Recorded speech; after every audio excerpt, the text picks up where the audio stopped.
kelishdik, kelinglar endi markaz ochmasak bo'lmaydi, chunki biz vatandoshlarimizni birlashtirishimiz kerak. Aql idrok markazimizni asosiy ishlardan biri ham shu, ya'ni yangi kelgan o'zbekistonlik vatandoshlarimizga integratsiya qilishiga, mana shu jamiyatga yordam berish. Biz yapti deb o'ylashim yo'q. Bizni asosiy maqsadimiz yoshlarimizni o'zimizga jalb qilib, ulardan kelajakda zo'r rahbarlarni shakllantirishimiz kerak. Chunki bizga bu narsa qolmaydi, ma'lum. Bizning bu yerda yashayotgan vatandoshlarimizga va qolaversa butun dunyoda istiqomat qilayotgan yurtdoshlarimizga eng asosiysi u yerda jamoatchilik markazi bo'lsa, iloji boricha jamoatchilik markazi hayotida ishtirok etishlari kerak.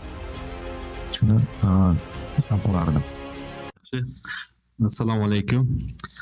Hurmatli Uzbek Area podcast muxlislari. Assalomu alaykum do'stlar. Mana bugungi podcastimiz yangisini boshladik. Mana ko'rib turganlaringdek, studiyamizda juda ham bir hurmatli mehmon bor. Avvalo bizni taklifimizga yo'llamasiga kelganingiz uchun rahmat. Qudrat aka. Nima deymiz, sekin sizni xudo xolasa sekin yaqindan tanib, bu yoqda juda ko'pchilik o'zi sizni taniydi, San Fransisko Bay Area'da. Bu yoqda tanimagan do'stlarimizga ham, boshqa Chikagodagi yoki butun Amerikaning boshqa shtatlaridagi bir do'stlarimizga ham bugun bir sizni yaqindan tanishtiramiz. Katta rahmat. Yo'ldamasdan kelganingiz uchun sizga rahmat katta. Yana bir bor assalomu alaykum sizlarga, hurmatli muxlislaringizga. O'ylaymanki, Jamshidbek, Iskandarbek, xudo xolasa chiroyli muloqot qilamiz. Sizlarni qiziqtirgan savollarga qo'ldan kelgancha javob berishga harakat qilaman. Rahmat. Rahmat. Demak, bo'lmasa boshlaymiz. Birinchi tanishuvdan boshlasak, albatta juda ko'pchilik taniydi. Shunga qaramasdan bir o'zingiz haqida bir gapirib o'tsangiz, o'zingiz Qudrat aka kam, o'zingiz haqida bir tushuncha berib o'tsangiz. Rahmat. Men ismim Qudratjon, familiyam Rahimxo'jayev. Marg'ilonda tug'ilganman, Atlas shahrida, Farg'ona vodiysida. Oilamiz uncha katta bo'lmagan, ikkita farzandmiz, lekin ota-onalarimiz katta oilali, katta farzandli oila bo'lgan. Ular o'sha ziyolilar oilasidan. Dadam G'ayratjon rahmatli joylar jannati bo'lsin, O'zbekiston ipak ishlab chiqarish kombinatida boshchilik qilib kelganlar. Onam hayotda, xudoga shukr, farmatsevt bo'lganlar. Ya'ni o'sha SSR paytida provizor deb aytilardi. O'sha farmatsevtika bo'limlarini, apteka, o'sha больницаlarda yoki alohida shahardagi aptekalarda ish yuritadigan, boshchilik qiladigan lozimdi. Bundan tashqari tog'alarim, xolalarim, ular ham tibbiyot sohasiga oid kasb egalari bo'lishgan. Hozir ham ular davom ettirishadi mana shu kasblarda. Maktabda 8 yil o'qiganimdan keyin 8-sinfni bitirib, o'sha yerda tibbiyot texnikumi bo'lardi, medучилище deyishadi. Shunga o'qishga kirganman, hamshiralik ishi bo'yicha. Shundan keyin u paytda agar hamshiralik ishi yoki o'sha texnikumda o'qigan bo'lsangiz, medinstitutga kirish uchun lavozimlar katta edi. Bundan tashqari, mana shu o'qiyotgan paytingizda ham biror joyda ishlayotgan bo'lsangiz, sanitar bo'libmi yoki birorta registraturadan tibbiyot yo'nalishida ishlayotgan bo'lsangiz, u ham sizga katta lavozim beradi, imkoniyatlar beradi o'qishga kirishga. 1991-yili Andijon davlat tibbiyot oliygohiga o'qishga kirib, 1997-yili yaxshi baholar bilan bitirib, keyin internaturani Farg'onaga o'tkazganmiz. Qaysi yo'nalishda o'qigansiz?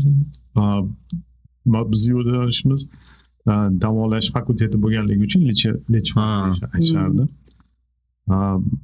Perkvalifikatsiya qilib, uni urologga o'tkazganman. Ya'ni buyrak siydi chiqarish yo'llari kasalliklar bo'yicha. Bundan keyin 1 yil internaturadan keyin Toshkentda rahmatli Arustamov degan professor bo'lardi. Shunda markazi bor bo'lardi.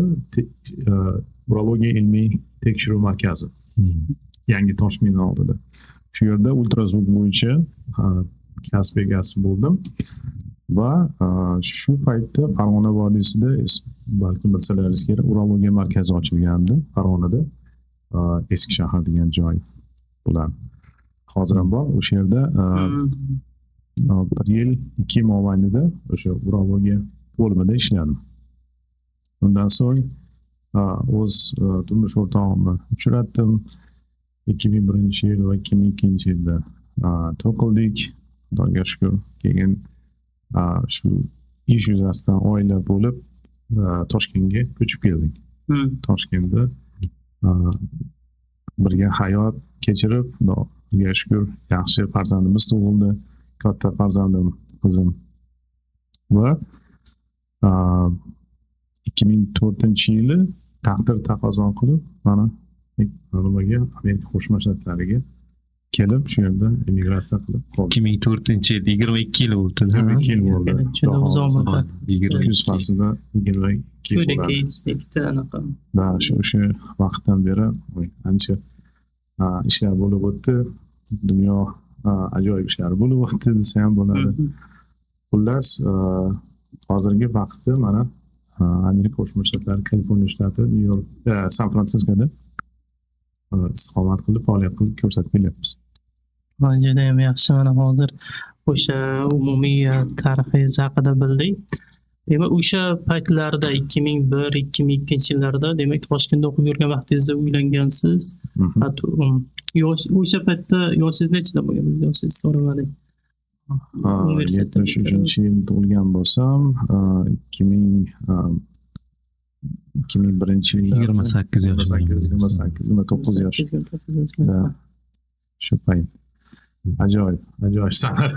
Ajoyib. Albatta biz ko'pchilik nima deydi, O'zbekistonlik oilalarda farzandlar o'g'illar ertaroq uylanishadi. Lekin mana holatimda o'sha vaqt soati 28-29 yoshim bo'lgan ekan. Shunday. Lekin hozir o'rtacha holatda 27-28 dan 30 endi kechroq uylanishyapti. Endi o'sha vaqtda yosh uylanishgan nisbatan yoshroq, lekin mening otam ham, rahmatli otam 26 yoshda uylanganlar, lekin o'sha vaqtda kech hisoblanganda.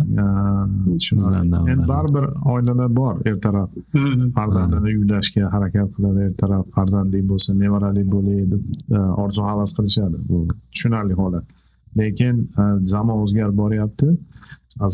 Zamonga tayingan holda odamlar, hozir yoshlar o'zini potensialini ko'ryaptiki, kelajakda agar birorta yaxshi bilimga, yaxshi kasbga ega bo'lmasa, unda ishsiz qoladi yo ota-onani bo'ynida o'tirib qoladigan holat bo'lib qolyapti.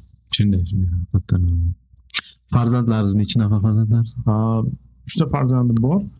Kattasi qiz, o'rtanchisi o'g'il, kichkinasi yana qiz. Bu yerda tug'ilganmi Amerikada?